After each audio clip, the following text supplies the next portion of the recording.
This gold crest has traditionally represented the authority of a sovereign nation.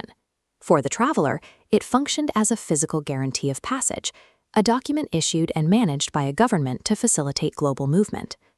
By 2026, the mechanics of this document shifted. Access to international travel now operates on a recurring fee structure. While the booklet looks the same, the systems required to validate it have been moved into a private infrastructure. National identity infrastructure is transitioning to offshore investment firms. These entities now manage the biometric data and background checks that once sat within government departments. This transition occurred during a period of high economic pressure, as private equity firms quietly acquired the contracts for passport issuance and identity management systems. Wall Street now holds the keys to the digital systems that verify who you are at the border. Global mobility is now a line item on a corporate ledger. When the management of citizenship moves to a private board of directors, the definition of freedom changes to meet a profit margin. In 2025, the Canadian government released the State of Service report. It promised a 30-day processing guarantee for passports and explicitly stated a goal to reduce the government's dependence on outside technological service providers. Following that promise, the government reduced its internal capacity. Public service records show the removal of over 800 passport-specific staff members, with further staffing cuts projected through 2028. The data shows a divergence. As national population surged, the number of public servants authorized to process passports fell. This created an operational bottleneck. The delays were a predictable outcome of hollowing out the human infrastructure required to meet the guarantee. The state disabled its own processing machinery. This failure provided the justification for a multi-billion-dollar shift toward outsourced, private digital platforms. The replacement system is called Digital Platform Modernization. It is a privatized architecture designed to handle the application volume that the public service can no longer manage. This new system uses a decoupled architecture. The portals citizens use to manage their profiles and submit applications are built on Salesforce and implemented by Accenture. In 2025 alone, Accenture received over $12 million for a single release of this front-end interface.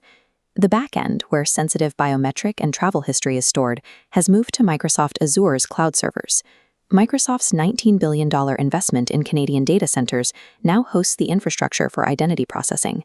The algorithms that assess traveler risk are proprietary code. Because these systems are owned by private vendors, the logic used to flag or approve an applicant is shielded from public audit as intellectual property. The government is now renting the software required to manage its own borders. By outsourcing the data and the decision-making code, the state has moved the core functions of citizenship to the private cloud. Beyond the digital cloud, applicants must still pass through a physical collection point for fingerprints and document verification. These physical checkpoints are managed by VFS Global. This firm acts as a mandatory intermediary, handling biometric collection and passport transmission for the government in most international markets. Blackstone, a private equity firm managing over $1 trillion in assets, holds the majority stake in VFS Global. The physical handling of identity documents is now a profit-driven enterprise. With government staff reduced, standard appointment slots are often unavailable. This creates a market for premium lounges. In locations like the UAE, citizens pay over $200 for an appointment simply to bypass the queue in the broken public system. These fees go to the private owners of the infrastructure. The cost of a premium appointment has become a mandatory requirement for travelers who cannot access a system that was once a public service. Blackstone is currently preparing VFS Global for an initial public offering in 2026. The entire identity processing network is being positioned for a market exit. The firm's $7 billion valuation depends on a captive market. Because citizens are legally required to use these services to travel, the revenue generated by identity processing is guaranteed by law. Fees collected at these border checkpoints are routed to VF Worldwide Holdings. This entity is incorporated in Mauritius, a jurisdiction known for offshore tax structures. The government frequently blocks requests for information regarding these contracts. In 1 year, officials used national security exemptions over 25,000 times to prevent the public from reviewing the terms of these private agreements. The transition is complete.